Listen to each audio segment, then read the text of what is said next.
The fact that they're doing all this gerrymandering gives me hope that they're just going to try and steal the election the old-fashioned way, and not by, I don't know, declaring martial law or canceling the election entirely or some Russian weird authoritarian.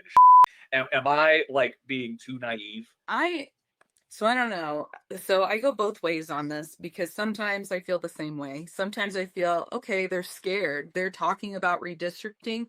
They know they're unpopular and they're scared.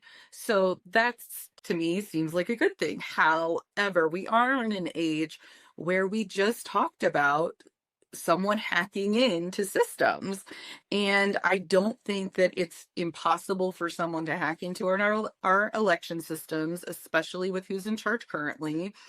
And especially if they make them recertify all the election machines like they're talking about.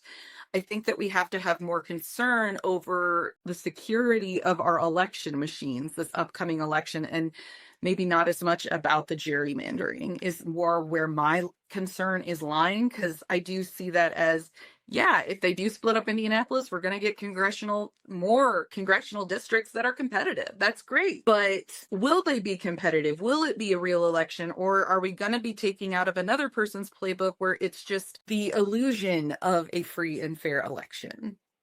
Yeah, this is the competitive authoritarianism model that they employ. In Hungary, especially, that's kind of the model I think Republicans are going for here. But also, Russia does the same thing, but they are a lot less about it. I mean, Putin wins every re-election like 98-2 or something. I mean, that is not a real free and fair election. I'm at the point where I think we need to have our elections supervised by like the UN and international monitors, just like you hear about in these developing countries where democracy are just emerging, and they have to go in and supervise these votes to make sure they're free and fair. I'm not sure we're going to have free and fair elections going forward, and that is a really, really bummer of a place to leave this thing.